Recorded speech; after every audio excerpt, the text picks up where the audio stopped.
Seperti yang sudah saya jelaskan pada video sebelumnya mengenai Pancasila sebagai sistem etika, maka pada video ini saya akan menjelaskan mengenai dinamika dan tantangan Pancasila sebagai sistem etika. Yang pertama, menggali sumber historis, sosiologis, politis tentang Pancasila sebagai sistem etika. Yang pertama, sumber historis.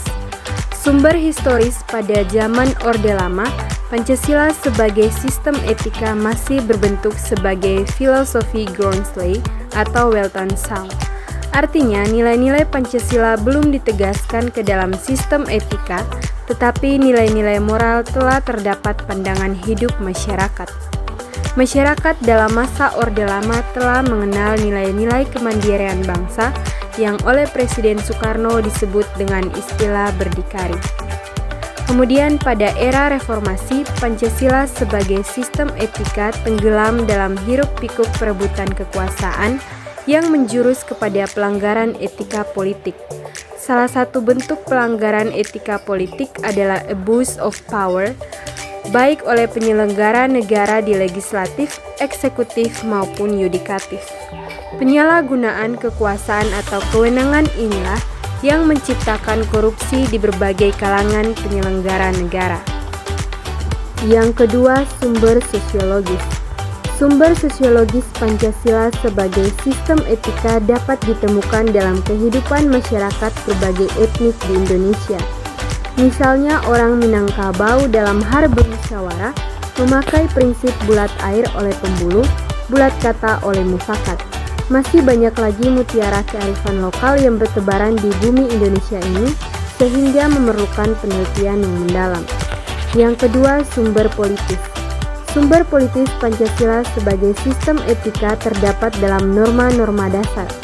Sebagai sumber penyusun berbagai peraturan perundang-undangan di Indonesia, Hans Kelsen mengatakan bahwa teori hukum itu suatu norma yang berbentuk piramida. Norma yang lebih rendah memperoleh kekuatan dari satu norma yang lebih tinggi. Semakin tinggi suatu norma akan semakin abstrak sifatnya, dan sebaliknya, semakin rendah kedudukannya akan semakin konkret norma tersebut. Pancasila sebagai sistem etika merupakan norma tertinggi yang sifatnya abstrak, sedangkan perundang-undangan merupakan norma yang ada di bawahnya bersifat konkret. Yang berikut membangun argumen tentang dinamika dan tantangan Pancasila sebagai sistem etika.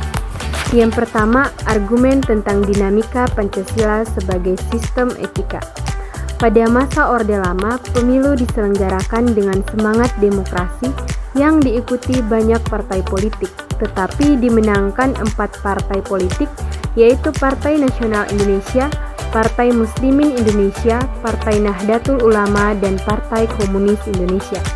Tidak dapat dikatakan bahwa pemerintahan di zaman Orde Lama mengikuti sistem etika Pancasila, bahkan ada tudingan dari pihak Orde Baru bahwa pemilihan umum pada zaman Orde Lama dianggap terlalu liberal karena pemerintahan Soekarno menganut sistem demokrasi terpimpin yang cenderung otoriter.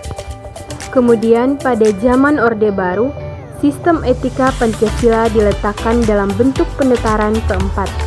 Pada zaman Orde Baru itu pula muncul konsep manusia Indonesia seutuhnya sebagai cerminan manusia yang berperilaku dan berakhlak mulia sesuai dengan nilai-nilai Pancasila.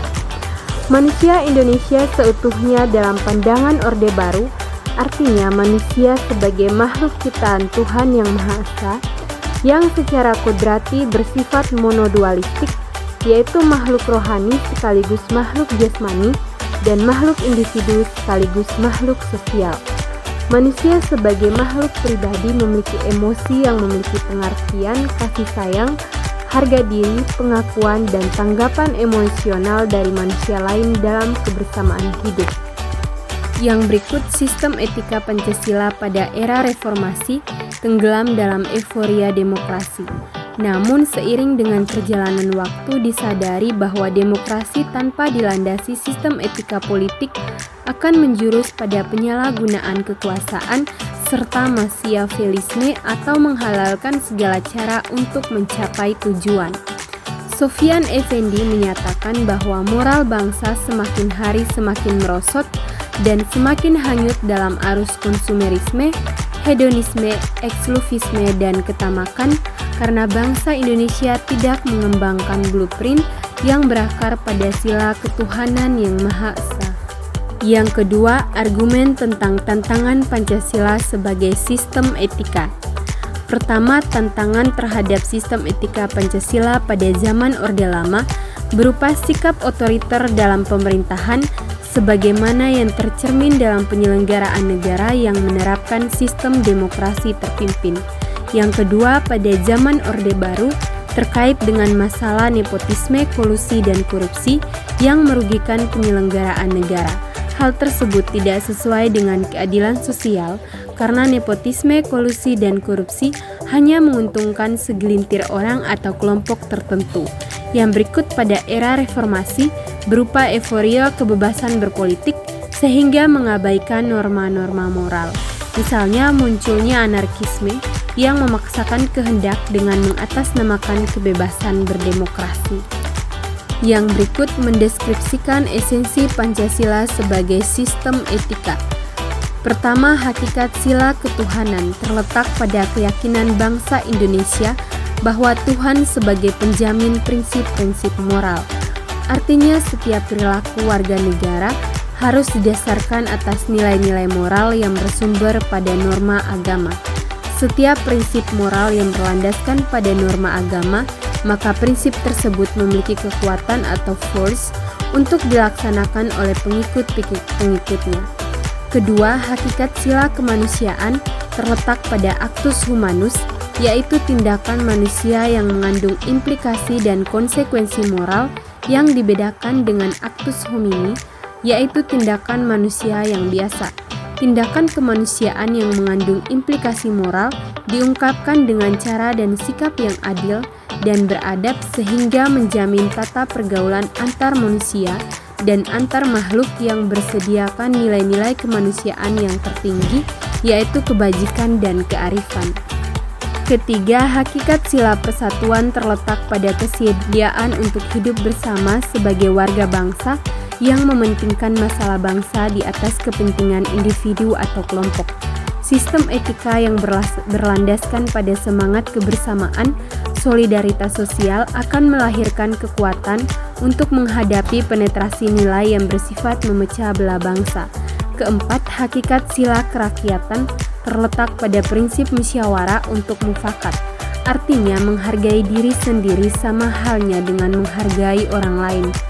Kelima, hakikat sila keadilan sosial bagi seluruh rakyat Indonesia merupakan perwujudan dari sistem etika yang tidak menekankan pada kewajiban semata atau deontologis atau menekankan pada tujuan belaka yakni teleologis, tetapi lebih menonjolkan keutamaan atau virtue etis yang terkandung dalam nilai keadilan itu sendiri. Yang berikut kesimpulan. Pancasila sebagai sistem etika adalah cabang filsafat yang dijabarkan dari sila-sila Pancasila untuk mengatur perilaku kehidupan bermasyarakat, berbangsa, dan bernegara di Indonesia. Oleh karena itu, di dalam etika Pancasila terkandung nilai-nilai ketuhanan, kemanusiaan, persatuan, kerakyatan, dan keadilan. Kelima nilai tersebut membentuk perilaku manusia Indonesia dalam semua aspek kehidupannya.